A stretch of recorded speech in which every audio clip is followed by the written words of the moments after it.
여러분은 누군가가 마음에 들지 않을 때 어떻게 행동하십니까? 매를 때릴 수도 없고 어떻게 할 수 없어서 또 말하기도 좀 불편해서 그래도 각자가 하는 행동이 있을 겁니다. 말을 하지 않는다든지 나름대로 방법이 있을 것입니다. 자, 그럼 우리 하나님이 하시는 일이 마음에 들지 않을 때는 어떻게 행동하십니까?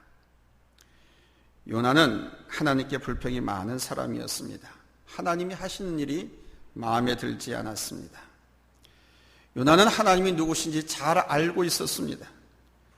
요나서 1장 9절에 보면 요나는 자기가 섬기는 하나님을 가리켜서 하늘에 계신 여호와 하나님, 바다와 육지를 만드신 분이라고 소개하고 있습니다.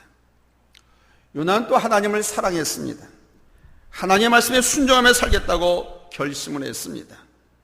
요나서 2장 9절에 보면 나는 감사의 노래를 부르며 주께 희생제사를 바치겠습니다. 선한 것은 무엇이든지 지키겠습니다. 그랬습니다. 그러나 요나는 하나님이 하시는 일에는 못마땅했습니다. 하나님이 하시는 일이 영 마음에 들지 않았습니다.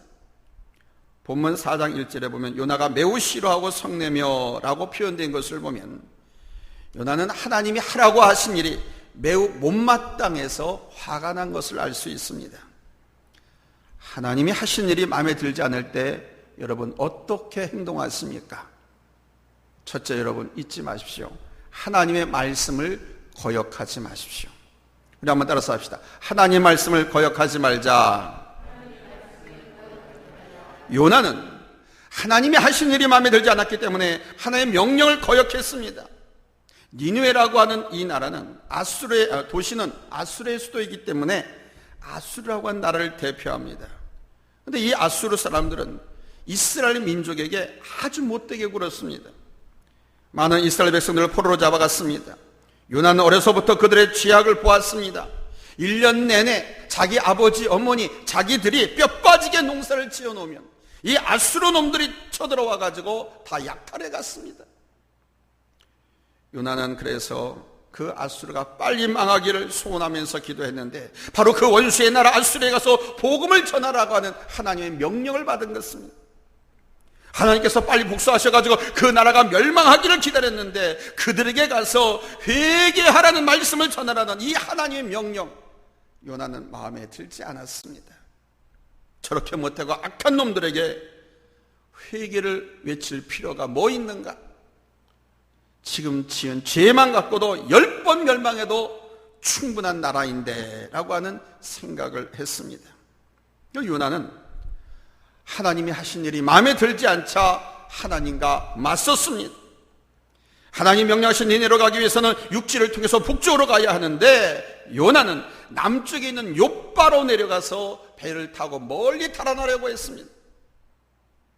그러나 여러분, 하나님이 하시는 일이 마음에 들지 않는다고 하나님과 맞서면 자신만 손해를 봅니다. 바위가 내 앞길을 떡 막고 있어요. 그렇다고 화가 나서 그 바위에 돌진하면 어떻게 되겠습니까? 내가 깨지죠. 내 채가 깨지든가. 요나는 자기 마음대로 하나님을 피할 수가 없었습니다. 바다에서 큰 풍랑을 만나서 자기가 탄 배가 파선해서 모든 선원이 죽게 되자 요나는 그 선원들에게 얘기합니다. 나를 바다에 던져라. 그때라도 회개하고 하나님 명령에 순종하겠습니다 하면 될 텐데 요나는 차라리 죽고 말지 마음에 들지 않는 하나님 명령에 순종하지 못하겠다는 것입니다. 그런데 여러분, 오늘 이 요나의 모습이 우리의 모습은 아닙니까? 하나님이 하신 일이 마음에 들면 우리는 생명이라도 내놓고 순종할 수 있습니다. 그런데 마음에 들지 않으면 차라리 죽으면 죽었지 순종하지 못하겠다고 버티지 않느냐 이거예요. 하나님의 뜻이 어디 있는 줄 알면서 내 감정, 내 그분에 맞지 않는다고 그것 때문에 불순종하고 살아가는 일이 얼마나 많습니까? 하나님 원수까지도 사랑하라고 했는데 가족과 친척, 친구들 중에 아직도 미워하는 사람들이 있지 않습니까? 그런 그들을 사랑하라고 하면 영 마음에 내키지가 않습니다. 그러나 여러분 잊지 마십시오. 하나님의 명령에 버티면 버틸수록 손해는 내가 보게 되어 있습니다. 하나님의 명령은 순종하지 않으면 안 됩니다. 요나가 죽어도 순종하지 못하겠다고 버텼지만 물고기 뱃속에서 사흘 동안 고통을 겪고 난 후에 어쩔 수 없이 아수르의 수도 니느웨로 가서 하나님 말씀에 순종했습니다. 하나님은 어떤 방법으로든지 순종하게 하십니다. 그래서 빨리 내 뜻과 내 생각을 적고 순종하는 것이 내게 닥쳐올 재앙을 피하는 길인 것입니다. 여러분, 하나님 말씀에 순종하시기 바랍니다. 두 번째는요, 하나님이 하시는 일에 화를 내지 마십시오. 다 같이 한번 따라서 합시다. 하나님이 하시는 일에 화를 내지 말자. 옆 사람과 보면서 가족끼리 얘기합니다. 하나님 하신 일에 화내지 맙시다. 요나는 어쩔 수 없이 하나님 말씀에 복종해서 니느웨에 가서 하나님의 말씀을 외쳤습니다. 자신의 설교를 듣고 회개하고 구원받으라고 외친 것이 아니라 회개하지 않고 있다가 하나님께 큰 재앙이나 받으라고 화가 나서 외쳤습니다. 회개하지 않으면 이 성이 40일 안에 망할 것이다. If you don't repent, the castle will be destroyed in 40 days. 회개하지 않으면 40일 안에 이 성이 멸망을 당할 것이다. 요나는 하나님이 하신 일이 화가 났습니다. 그런데 보세요, 요나의 기도와는 달리 이렇게 외쳤는데도 불구하고 모든 이스라엘 백성들, 왕과 심지어 짐승까지 회개하고 하나님께 돌아왔습니다. 그러자 하나님께서 니느웨에 대하여 경고하신 재앙을 거두셨습니다. 이 일에 요나는 또 화가 났습니다. 오늘 보면 4장 1절에 보니까 요나는 이 일이 매우 못마땅하여 화가 났다 그러지 않습니까? 차라리 나를 죽여달라고 기도합니다. 하나님 하는 일이 못마땅하다고. 요나는 하나님께서 니네 백성들에게 베푸실 그 놀라운 자비에 화가 난 거예요. 오늘 우리도 하나님 하신 일에 화를 내고 있지는 않습니까? 하나님이 자비를 베푸시기 때문에 화를 내고 있습니다. 김정은같이 좋은 놈들에게 벼락은 내리시지 않고 놔두는 것에 화가 납니다. 불의한 사람들이 형통하게 사는 것이 화날 때가 있습니다. 남들에게 베푼 하나님의 자비에 왜 화가 납니까? 그것은 나도 하나님께 큰 자비를 받았다는 사실을 모르기 때문에 그렇습니다. 요나는 하나님 말씀에 불순종하다가 바다에 빠져서 죽게 되었습니다. 그런데 하나님께서 큰 물고기를 준비하사 그를 받아주셨고 그 물고기 뱃속에서 사흘 동안이나 숨이 끊어지지 않도록 자비를 베풀어 주셨습니다. 결국 요나는 이 하나님께서 베푸신 자비에 감격합니다. 하나님께 감사의 찬송을 불렀습니다. 그런데 하나님께서 니느웨 백성들에게 베푼 그 자비, 이거는 견디지 못했습니다.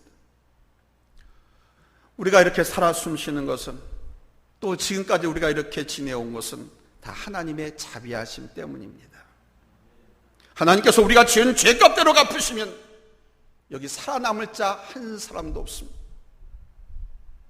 그러므로 우리도 사람들에게 자비를 베풀어야 할 줄로 믿습니다.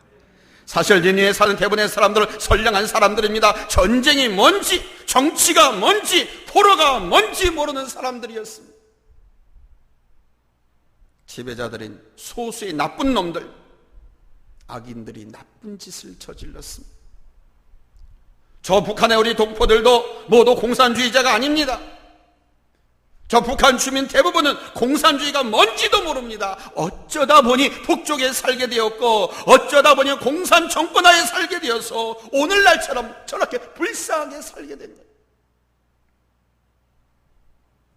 나한테 하나님의 자비하심이 필요한 것처럼 세상 모든 사람들도 하나님의 자비가 필요합니다. 내가 받은 하나님의 자비를 모르면 다른 사람들에게 자비를 베풀 수가 없습니다. 마지막으로 세 번째는 하나님 앞에서 짜증을 내어선 안 됩니다. 한번 우리 옆 사람과 가족끼리 마주보면서 인사 나눕니다. 하나님 앞에서 짜증을 내지 말자. 정말 보면서 하세요. 자, 다시 한번 하나님 앞에서 짜증 내지 말자. 요나 계속 하나님께서 하신 일이 마음에 들지 않는다고 거역하고 화를 내는 이 요나를 하나님이 가르치기 위해서 한 사건을 만들었습니다. 무슨 사건이냐? 아주 찌릿한 더운 날씨, 폭염 계속 며칠 동안 계속되게 했습니다. 요나는 혹시 하나님께서 자기의 소원을 들어주셔가지고 이제 니느웨를 이렇게 해가지고 이제 망하게 할 건가 보다 라고 기대를 갖고 니느웨가 망하는 것을 기대하면서 보기 위해서 잘 보이는 곳에 초막을 짓고 구경하고 있었습니다. 아주 더운 날씨, 요즘 같은 폭염. 근데 하나님께서 박농쿨을 막 금방 막 자라게 하더니 그 초막을 앞을 다 덮게 만드는 거예요.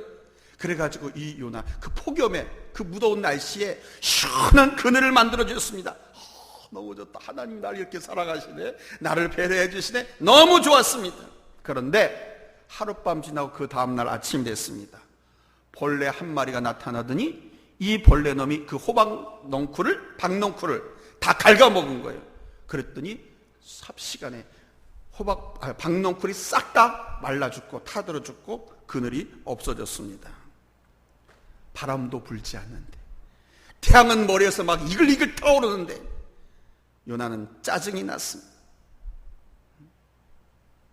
요나서 4장 8절에 보니까 해가 뜰 때에 하나님이 뜨거운 동풍을 예비하셨고 해는 요나의 머리에 쪼임에 요나가 혼미하여, 아니 얼마나 뜨겁게 내리쬐으면 혼미해, 정신이 잃을 정도에 스스로 죽기를 구하여 이르되 사는 것보다 죽는 것이 내게 나으니다. 이렇게 했어요. 이걸만 봐도 도대체 반성할 기미는 보이지 않고 오히려 하나님 앞에 반항과 짜증으로 일관하고 있는, 우리도 하나님께서 하신 일이 내 마음에 들지 않을 때가 있습니다. 내 감정, 느낌. 그런데 또 어떤 때는 하나님께서 하신 일이 내 마음에 들 때가 있습니다. 내 기분, 감정, 내 생각 맞을 때가 있어요. 이렇게 내 생각, 기분, 감정에 맞을 때는 그 말씀에 순종하기가 쉽습니다. 아멘도 잘하잖아요, 그럴 때는. 그런데 대부분은 하나님의 말씀이 내 마음에 들지 않을 때가 더 많습니다. 우리는 항상 세상 가치관의 영향을 받기 때문에 그렇습니다. 그런데 이 세상 가치관은 하나님의 말씀과 정반대가 됩니다. 세상의 가치관은 어떻습니까? 어떻게 하든지 간에 경쟁해서 이겨라, 살아남아라, 남보다 잘 되라, 남보다 높아져라. 세상 가치관은 그렇습니다. 살아남는 자, 이기는 자, 부한 자, 권력을 잡은 자가 승자라고 환호하고 갈채를 보내고 사람들이 따릅니다. 그런데 하나님의 말씀은 어떻습니까? 하나님의 말씀은 본이 좀 힘들더라도 인내하라, 참아라, 좀 손해를 보더라도 손해를 봐라, 남을 먼저 배려하라, 겸손하라, 이렇게 말씀하시거든요. 우리는 육신의 영향을 받고 이 육신은 좀 편하게 해달라고 요구합니다. 쾌락을 즐기고자 합니다. 편하게 사는 것을 원합니다. 게으르게 사는 것을 말은 그렇게 하지 않지만 이 육신이 좋아합니다. 그러나 하나님의 말씀은 우리 육신은 고난을 받는 것이 좋다고 말씀합니다. 레위기에 보면은요, 스스로 괴롭게 하라, 스스로 괴롭게 하라 하는 말씀이 많이 나옵니다. 그러므로 세상 가치관의 영향을 받고 육신을 갖고 사는 우리에게 하나님의 말씀과 하나님께서 하시는 일이 마음에 들지 않아요. 그래도 하나님이 살아계시고 예수님의 구세주이신 것을 알기 때문에 순종은 합니다. 그런데 여러분, 어떻게 순종하느냐? 요나처럼 순종합니다. 하나님과 맞서다가 어쩔 수 없이, 하나님과 맞서다가 할 수 없이 순종합니다. 화를 내면서 순종합니다. 짜증을 내면서 순종합니다. 그러나 이제 요나의 모습을 보면서 우리는 진심과 기쁨으로 순종하는 신앙을 가져야 될 줄로 믿습니다. 하나님과 맞서서는 안 됩니다. 하나님께 화를 내시거나 짜증을 내서는 안 됩니다. 언젠가 TV에서 골프 황제라고 불리는 저 타이거 우즈가 공을 치더니 갑자기 골프채를 내던지고 땅바닥을 막 후려팼어요. 그게 뉴스에 나왔습니다. 여러분도 보셨죠? 오죽 답답하고 오죽 짜증났으면 타이거 우즈가 그랬겠습니까? 근데 여러분 가만히 한번 생각해 보십시오. 자기가 제대로 쳤는데 공이 삐딱하게 날아간 걸까요? 자기가 제대로 쳤는데 골프채가 엉뚱한 곳을 때린 것입니까? 아니지 않습니까? 공이 잘못한 것도 아니고 골프채가 잘못한 것도 아닙니다. 자기가 잘못한 거예요. 근데 화를 내고 있습니다. 이렇듯이 자기가 잘못해놓고 짜증을 내는 경우가 얼마나 많느냐 이거예요, 우리가. 그런데 하나님 앞에서도 그런 경우가 많습니다. 화가 나고 짜증이 나면 잊지 마세요. 그건 내 문제입니다. 내 문제에서 화가 나고 짜증이 시작되는 것이지 다른 것이 나를 짜증나고 화나게 만드는 게 아니에요. 그래서 우리는 화가 나고 짜증나면 뭐 다른 사람들이 잘못된 행동을 해서 나를 화나게 하고 짜증나게 만들었다 이렇게 생각하는데, 그래서 하나님께서 하시는 일이 옳지 않다고 생각을 하는데 그렇지 않습니다. 내가 아직 세상 가치관을 벗어버리지 못하고 육신의 생각에 얽매여 사는 데서 오는 거예요, 그런 문제. 우리 각자에게는 나름대로의 니느웨가 있을 겁니다. 너만은 절대로 용서할 수 없어. 너한테만은 절대로 내가 마음을 줄 수 없어. 절대 자비를 베풀 수가 없어. I can never forgive you. I can show mercy to you. 너한테만은 절대로. 비록 하나님이 명령한다 할지라도 순종하기 싫어하고 순종하지 않는 사람들이 있습니다. 그들을 사랑하고 그들을 회개하도록 복음을 전하라는 하나님의 말씀에도 순종하지 않고 분노와 미움을 내려놓지 못한 요나처럼 하나님의 말씀이라도 하나님 이것만은 절대로 순종할 수 없습니다 라고 버티고 있는 것이 있다. 먼저 내 안에 니느웨가 무엇인가, 내 안에 니느웨가 누구인가를 찾으십시오. 주님은 너만큼은 죽어도 용서할 수 없고 너만큼은 죽어도 사랑할 수 없고 자비를 베풀 수 없다고 생각한 그 사람을 용서하라고, 그 사람을 사랑하라고 합니다. 그 사람에게 자비를 베풀어라, 그들에게도 복음을 전하라고 말씀하십니다.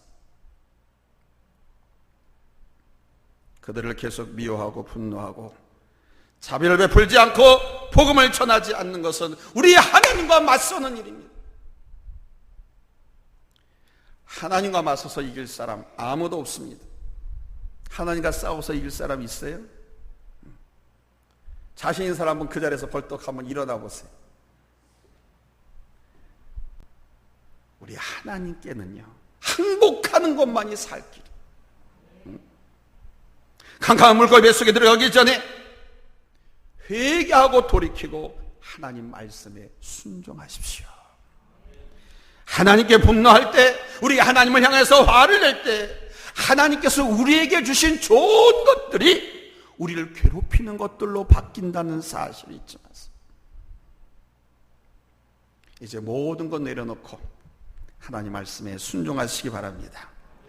하나님 말씀에 순종하면 살아계신 하나님을 경험하게 될 것이고, 하나님 말씀에 순종하면 하나님께서 주시는 복과 이 세상이 줄 수 없는 평안과 기쁨을 얻게 될 줄로 믿습니다. 할렐루야. 하나님 말씀에 순종하고 하나님 앞에 영광 돌리고 또 하나님 앞에 인정받고 칭송받고 도우시는 귀한 은혜를 받아서 여러분들도 행복하고 복되게 살아갈 수 있기를 예수님의 이름으로 축복합니다.